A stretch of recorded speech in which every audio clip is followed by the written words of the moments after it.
UP के सारे गुंडे माफिया अभी भी वक्त है, या तो अपराध छोड़ दो या यूपी। योगी के ठोकने की स्पीड देख लोगे तो पता चल जाएगा बाबा माफ नहीं करते।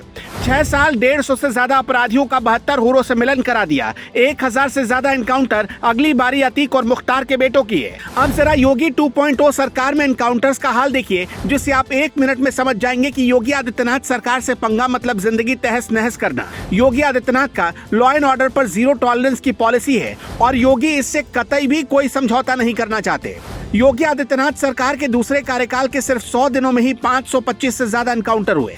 केवल 25 मार्च से 1 जुलाई 2022 तक 5 बदमाश मारे गए, जबकि 425 अपराधी घायल हो गए। वहीं 1034 अपराधियों को गिरफ्तार किया गया। पिछले 8 दिनों में प्रयागराज में ही 2 अपराधी शूट कर दिए गए। गैंगस्टर एक्ट के तहत माफिया और अपराधी की 192 करोड़ से ज्यादा की संपत्ति जब्त की गई। योगी सरकार के एक्शन को समझना है तो उनके दूसरे कार्यकाल में माफियाओं का हाल क्या हुआ, इसे ठीक ठीक देखना पड़ेगा। मुख्तार के बेटे और बहू जेल के भीतर रंगरलियां मना रहे थे, योगी ने उनका इलाज कर दिया। योगी सरकार के दूसरे कार्यकाल में 619 माफिया जेल में सजा काट रहे हैं और सड़ रहे हैं। 1744 माफिया जमानत पर बाहर हैं, लेकिन डरे हुए हैं। 20 माफिया मारे जा चुके हैं, जिसमें विकास दुबे जैसे माफिया थे। 133 माफिया कोर्ट के सामने सरेंडर कर चुके हैं, क्योंकि उन्हें पता है कि अगर योगी की कानून व्यवस्था के बाहर फंड फैलाया तो सीधे एनकाउंटर होता है। 2433 माफिया चिन्हित किए जा चुके हैं और 17169 माफिया और अपराधियों पर केस दर्ज हो चुका है। ये सिर्फ योगी के दूसरे कार्यकाल के आंकड़े हैं। इन आंकड़ों में विकास दुबे का एनकाउंटर तो शामिल नहीं है, क्योंकि वो पहले कार्यकाल में हुआ था। इसके अलावा एनकाउंटर की स्पीड देखिए जो योगी के 2.0 सरकार में दिखी है, और वो भी दूसरी बार शपथ लेने के 100 दिनों के भीतर ही। लखनऊ जोन में 19 एनकाउंटर हो गए। कानपुर जोन में सिर्फ 100 दिनों में 2 एनकाउंटर हो गए। मेरठ जोन में 100 दिनों में 27 एनकाउंटर। गोरखपुर जोन में 100 दिनों में 12 एनकाउंटर। बरेली जोन में सिर्फ 100 दिनों में 13 एनकाउंटर। वाराणसी जोन में सिर्फ 100 दिनों में 3 और लखनऊ कमिश्नरी में 3 से ज्यादा एनकाउंटर हो चुके हैं। योगी सरकार बनने के बाद से लेकर अभी तक, यानी 2017 के बाद से अब तक करीब 3000 करोड़ से अधिक की संपत्ति जब्त की जा चुकी है। 2017 के बाद से अब तक 844 करोड़ रुपए की अवैध संपत्तियों पर बुलडोजर चला है। पॉक्सो एक्ट के तहत 2273 अपराधियों पर एक्शन हुआ। 68,784 से ज्यादा इलीगल कब्जे और 76,000 से ज्यादा इलीगल पार्किंग को मुक्त कराया गया। योगी सरकार का सबसे ज्यादा एक्शन अतीक अहमद के खिलाफ हुआ है।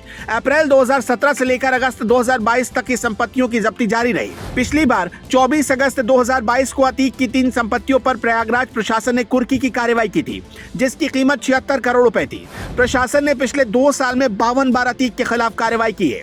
अतीक गुजरात के साबरमती जेल में बंद है। उसके खिलाफ 163 मुकदमे दर्ज हैं। इसमें हत्या की कोशिश, हत्या की साजिश, प्रॉपर्टी हड़पना और रंगदारी मांगने जैसे गंभीर मामले हैं।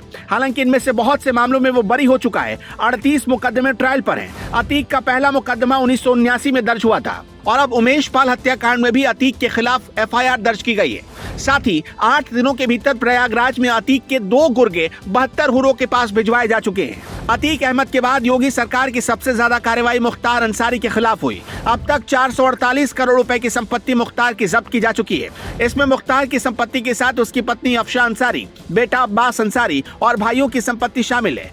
बाहुबली नेता और माफिया मुख्तार अंसारी पर 56 से ज्यादा मामले दर्ज हैं। 15 मामले ट्रायल में हैं। इसमें हत्या का प्रयास, रंगदारी वसूलने जैसे गंभीर मामले दर्ज हैं। मुख्तार अंसारी 1996 से 2017 तक मऊ की सदर सीट से विधायक रहा, लेकिन इस वक्त बांदा जेल में अपने किए की सजा काट रहा है।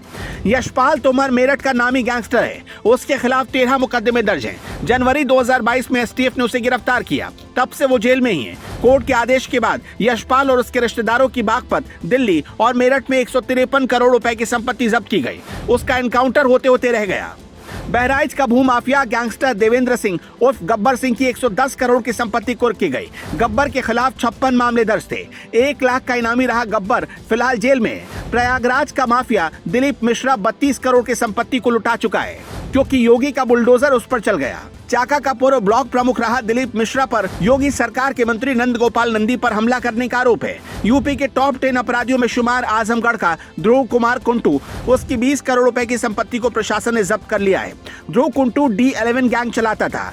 इस वक्त कासगंज की जेल में बंद है। उसके खिलाफ 75 मुकदमे दर्ज हैं। इसी तरह वेस्ट यूपी के गैंगस्टर सुनील राठी के 12 करोड़ की संपत्ति को योगी सरकार जब्त कर चुकी है।